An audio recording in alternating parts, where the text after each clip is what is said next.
All right, good morning, trade pros. Welcome to our morning market update for Tuesday, January the 23rd of 2018. This is George Papsov from Trade Pro Academy. Victorio's in the office with me today. He's saying we have one of our well-esteemed trading colleagues here sitting in the office and going to take part of the action today. So let's start out the morning market update by telling you what we're going to talk about. We're going to review a few earnings from yesterday.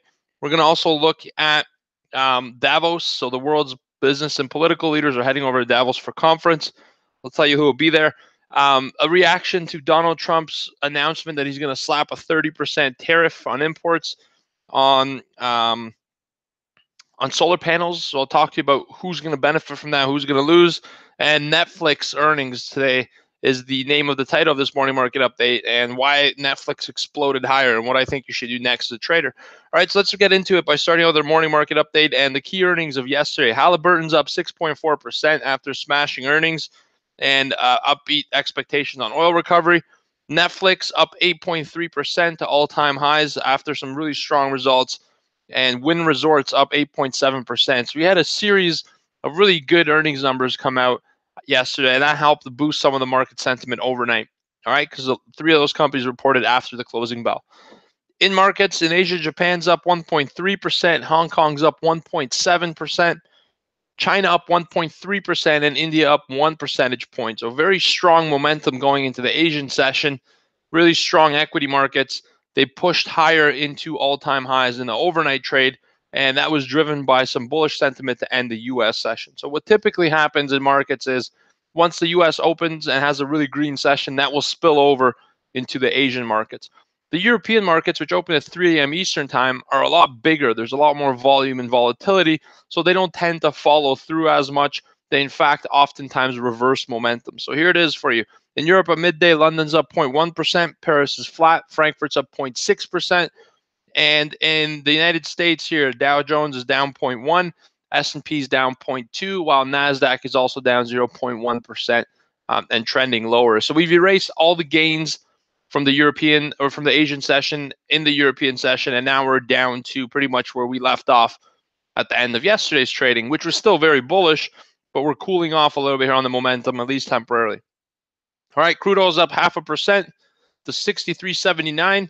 After having some profit, I got squeezed out of my short oil trade. I'm looking for one more opportunity to catch it short.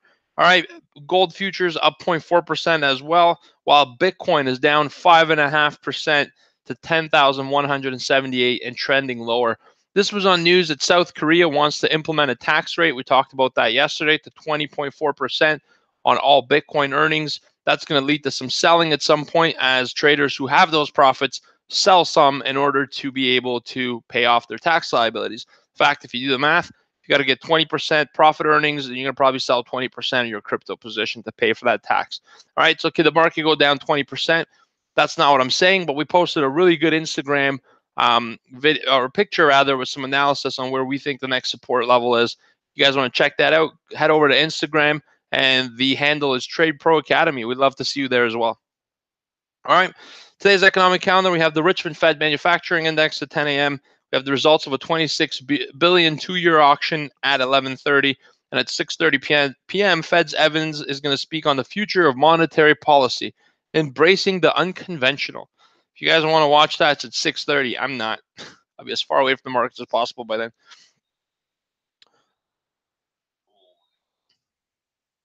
Sorry, I just got to squawk. Some Americans killed at an attack in a hotel. That's tragic. All right, let's look at the next one we're talking about. A lot of leaders and big, basically anyone who's who in the business world and politics will be in Davos for the most part. There's a massive meeting in the Swiss Alps in a city known as Davos. Very affluent, high net worth individuals will be meeting there for their annual conference, and it's called the World's Economic Forum. That's where they meet annually. All right.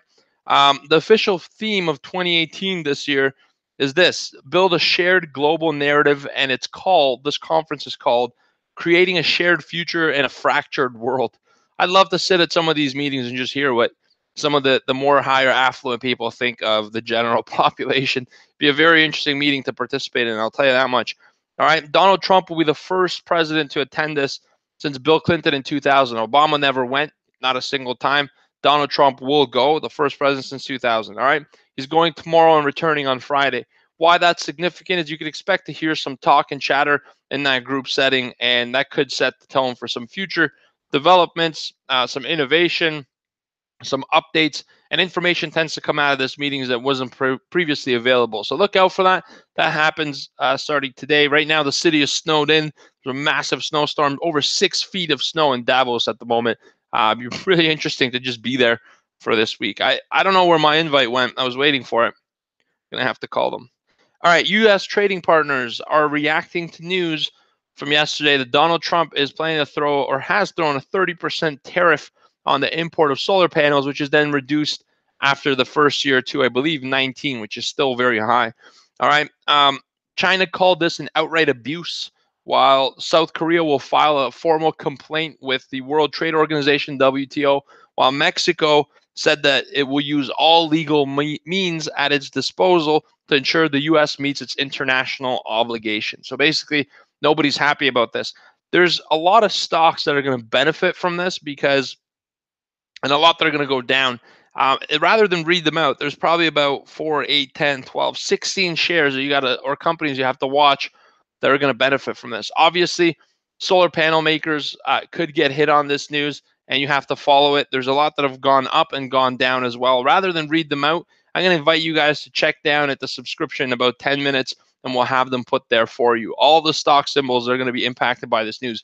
Keep an eye out on this. I think Donald Trump making this move is triggering protectionist measures. Protectionism is when you pretty much shut your borders down to any kind of trade, and you value your own manufacturing versus importing stuff. It could be dangerous because China exports a lot of goods to the United States. So if they say, fine, you want us to pay more for our solar panels, how about you pay more for everything else we export to you? And they jack up the price. And you have two options as a nation: pay the higher price, or the second option is produce it at home. But let me ask you guys this: who would drive a Ford? Not that Fords are made in China, but who would drive a Ford, for example? Maybe a lot of the cars are made in Mexico. Who would drive a Ford if it was $80,000? Would you pay that much for a Ford? There's a reason that the costs are cheaper. It's because they're produced in nations that have lower production costs. Obviously, and sadly, it's due to lower labor, but also there's lower costs when they could create cars for everybody, not just themselves. So there's synergy in manufacturing when you do it globally, right? And that protectionism will start to trigger a lot of reactions, cause and effect type scenarios. Listen to that, because this could very well be what sparks a little bit of the pullback, 5 to 10% or correction we're looking at. This could start with this move right here, 30% tariff on imports of solar panels. Let's see how China responds. They're a massive nation that exports. They're a massive producer. All eyes on them. So it's going to get very interesting. All right, last but not least, Netflix. This is huge. Netflix claimed 2 million more subscribers than Wall Street expected. All right, they were expecting to have, what was the number? 2 million extra subscribers than expected. Record number of subscribers to Netflix. The stock exploded 10% right after the earnings, so all-time highs, trading at 237, I believe, when I looked at it last, and it just continues to go up. All right, so Netflix has done very well. Here's some interesting stats on Netflix, however. Their market cap is now greater than 100 billion for the first time, which is huge. The company's grown, all right, and they're expecting to spend $7.5 to $8 billion for content in 2018. That's a mammoth number. They're paying a lot for their content. In 2017, that number was just 6 billion. And when I say just, it's still a lot, but it's 6 billion versus 7.5 to 8. That's a huge increase, almost 33% more for content. So when the CEO did the conference call, he said something very interesting. He said they're planning to burn $4 to $5 billion of cash in 2018. All right, that's a massive cash burn rate. A lot of that's going to obviously pay for the content, but Netflix, despite the fact that the share price has grown, they have a lot of subscribers, they're still struggling to make it a profitable, consistently profitable business, because the cost of buying content is astronomical. So I think as traders wake up this morning, yes, Netflix is rocketed up 10%. I think the very first trade that hits the market at 9:30 is the fade. Look out. So it'll open high, it'll open on a gap. There's going to be some fade trades that push it lower to about 11:30. So right off the open, if it aligns with your strategy, a Netflix short or buying put options could be a phenomenal way to get that pullback. Be very careful, because what you're doing is filling in the gap. A gap opens, it comes down, you're filling in the gap, and at any point, buyers could come back in and take it up through the overnight and the all-time high and through the earnings high. So be cautious on that strategy. It's a little bit more short-term, a little bit more of a safe approach to it. It's waiting for the pullback, finding out where the market drops with volume weakening. So volume declines, market drops, and the first pop up that you see with a little bit of volume, that's your go ahead to try to get into or qualify a good trade opportunity. So look out for Netflix. It's up strong. It's going to pull the entire FANG index higher with it. Facebook, Apple, Amazon, Netflix, Google, that's our FANG index. FANG will lead higher. That means NASDAQ will lead higher. That means we could get an overperforming NASDAQ today while S&P 500 chases it. So that's what you need to have on your radar today. FANG, but more importantly, Netflix, and keep an eye out on Apple. Something's wrong with Apple. It's not going up. It's clearly the underperformer of all the tech names for a number of reasons. So that's what you need to look for today. All right, guys? No big news. We have Richmond Fed manufacturing at 10 a.m. Look for a response from China and Mexico on these tariffs on solar panels, which could spark protectionist measures and a trade war, an outright trade war. And watch Netflix. I think Netflix will be the heartbeat and the pulse on the tech sector today. You guys take care of yourselves. Have a great trading session. I invite you to join our TRADEPRO Academy Instagram account. We're going to be sharing a lot of analysis with you, and we're excited to put out some content on that platform as well. You guys have yourselves a phenomenal day. I'll see you tomorrow morning at 9 a.m. for another day. Manage your risk, trail those stops, and trade like a trade pro. We'll see you guys tomorrow. All the best, and good luck in today's session. Take care. Goodbye. Patent the chair spin. Here we go. Bye. I didn't count it down. 3, 2, 1.